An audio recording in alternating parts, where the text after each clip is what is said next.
Hello. So for my first video, which, very tough decision, a lot of articles, a lot of stuff. I think the main thing I'm going to focus on is just news because news is I don't want to say it's very easy to do, but I mean, it's clear cut. I'd say that journalism tries to, well, I say journalism. When I speak of journalism, I mean like actual journalists. A lot of things say they're journalism, but they're not really, which is very common. I mean, it's a historical thing. Anytime any person can get away with propaganda, they will do it. I mean, I wouldn't say any person. I feel like that's too. See, Marty.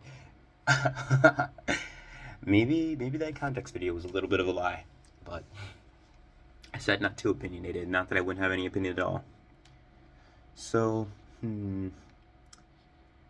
I think for the rest of my videos, I'll definitely have a article up. But for this one specifically, I think I'll be looking at just the first thing I see, or the first few things that I see. Um, I like how, in general, when you look at like a news, there's so much like they make sure you're looking at like sports, and they try to throw as much in your face as possible. That's the one thing I don't like about any journalism is I don't know, they try too hard to be broad with everything that they do. I just wish they didn't. Anyway, I think a good one to start with is a look at the economy. It's something I want to learn, I guess, and I bet other people would. Although, like I said, this is probably going to be a letter to myself. The U.S. already has tariffs on a few sectors, and it hasn't gone that great.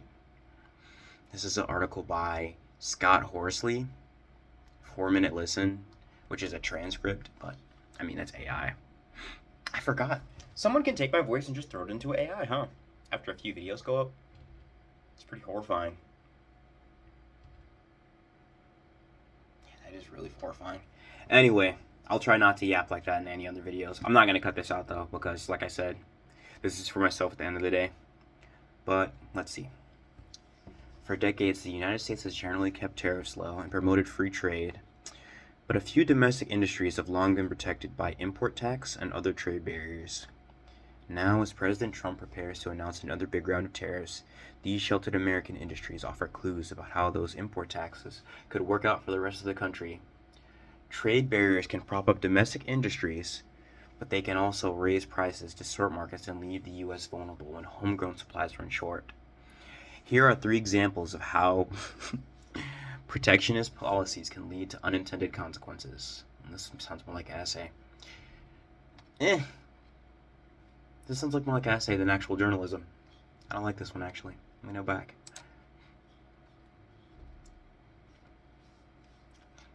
That was research onto. This actually might be harder than I thought. I thought when I went to NPR, you'd find, direct news, but at the end of the day, it turns out they actually have a pretty, I don't know. I mean, tariffs are never like the best thing ever, but, when you go into articles, I guess one thing to look out for is that type of thing, I guess. Not that I'm saying it's very skewed, but you know what side they're going to pick, and that's not really what journalism is meant to be. At least in my opinion. There we go with that opinion again. Yikes. I mean, I didn't make this to be fully impartial. I made it to talk to myself, I guess. But I guess it's just easier when you put a label on it, like, oh, I get to talk about something. I think in my next video, I'll try to find multiple sites just so there's something that I can direct towards. Yeah. As I scroll and look through this site, I don't know, I see a lot of stuff that's just like,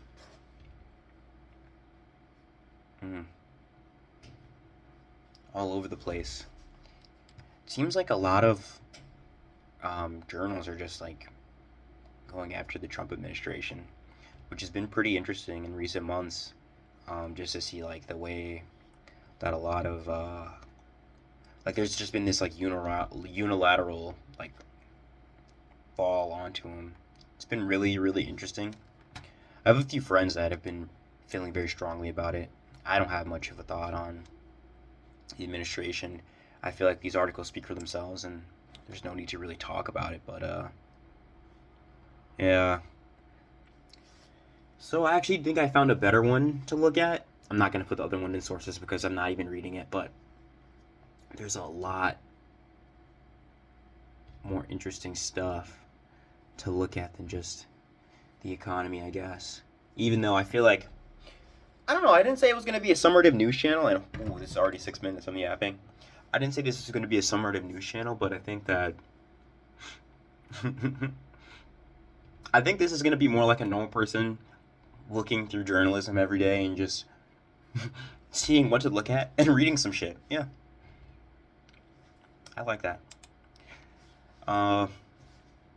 So instead, I decided to look at a SpaceX article, because SpaceX is, well, is it though? Everything just feels so opinionated these days. I mean, you look at everything and it just, I mean, not opinionated, but everything just seems so skewed. I mean, you know, SpaceX is like, there you go, Elon Musk. Trace it back, bro. Right? Yeah. There's always just this kind of all roads lead to darkness, I guess. So I don't even know if I'm going to read an article. In the first episode, I don't even read one because I'm just talking about how there's no article. You know, maybe you should do some research before you start a video, Brandon. I don't know.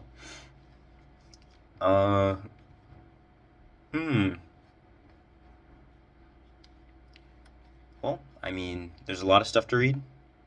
Specifically, when you look at national news, the first things you see are Senator Cory Booker breaking the record for his plea in Congress, which was actually very interesting. It wasn't like a filibuster, because I know the longest filibuster was like 10 hours, but it's very interesting to see that. Trump, Supreme Court, random celebrity.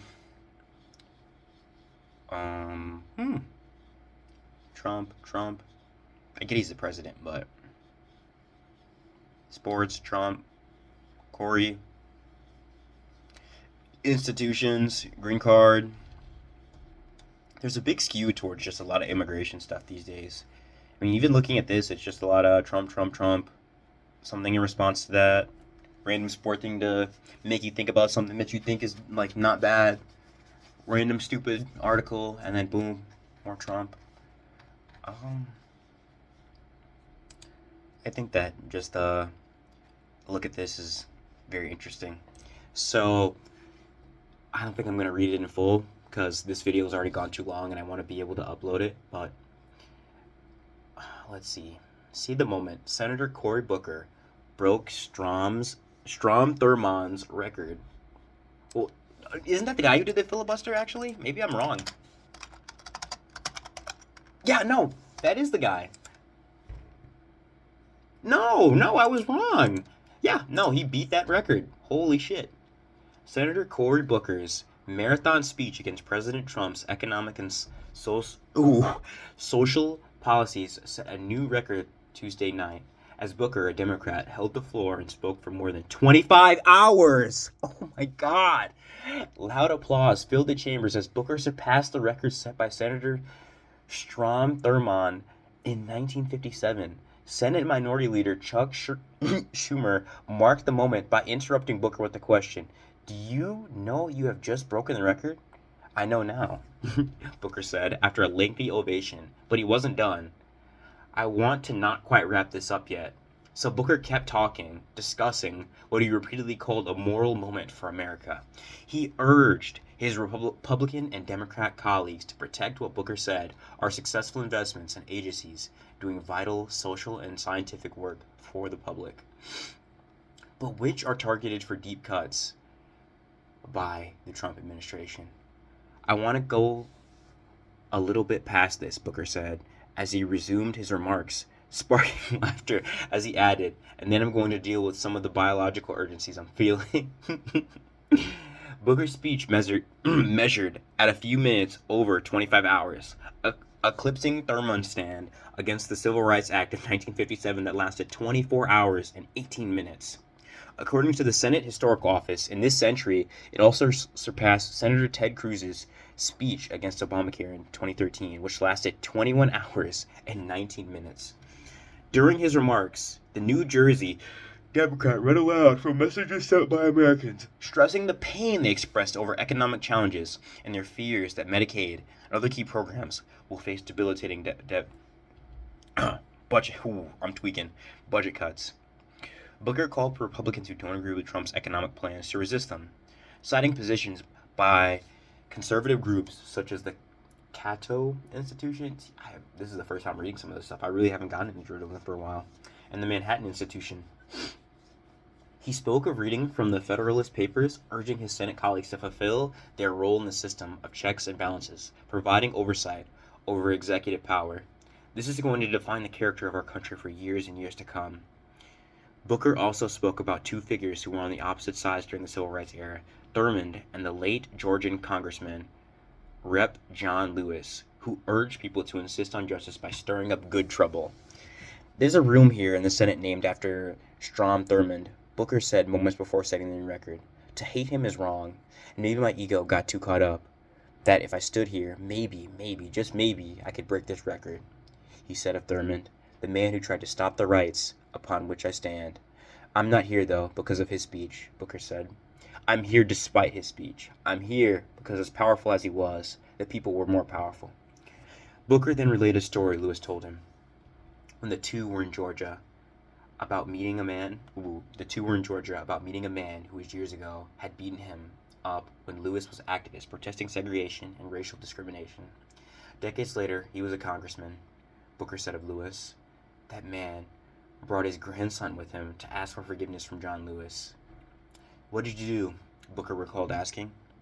A good Christian man of faith, simply said, "Every one of us needs mercy. Every one of us needs redemption. I forgave him. I hugged him. We wept, and I looked at the boy. This nation needs you too." As Booker paused. Holy shit, I'm fucking up all my words today.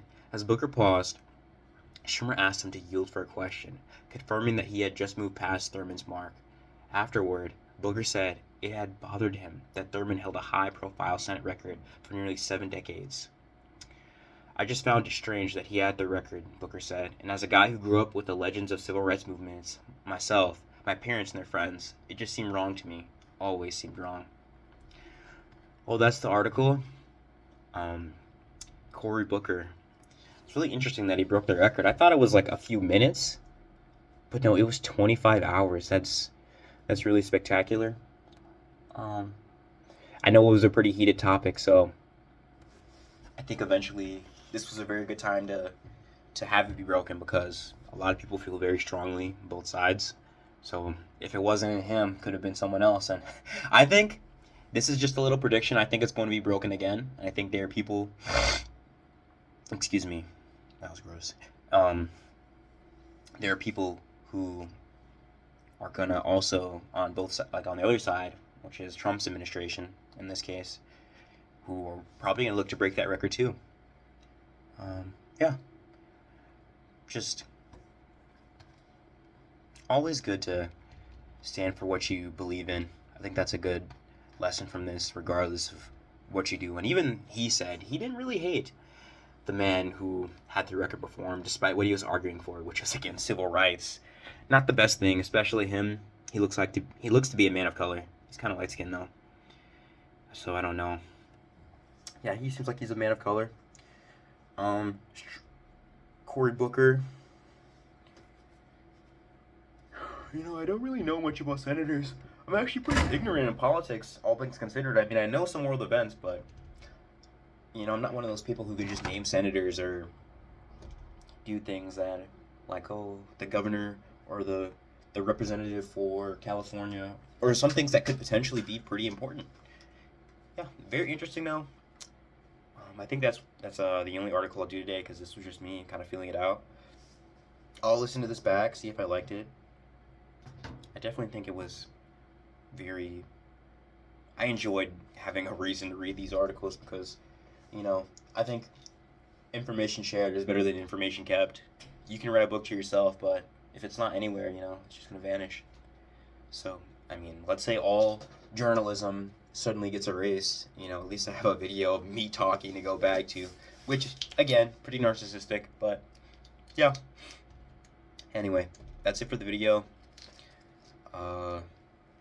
If no one sees this, whatever, but if someone does see this, make sure you stay informed. Don't believe the first thing you hear, or the second thing either. Make sure that you think critically. Even this article, don't believe everything I say. My opinion is not very good. I'm a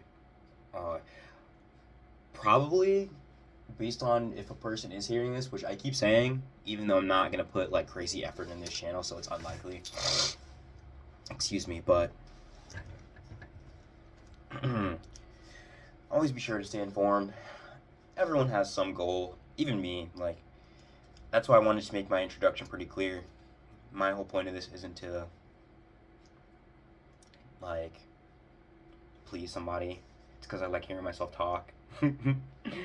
Anyway, that's all. Have a good day.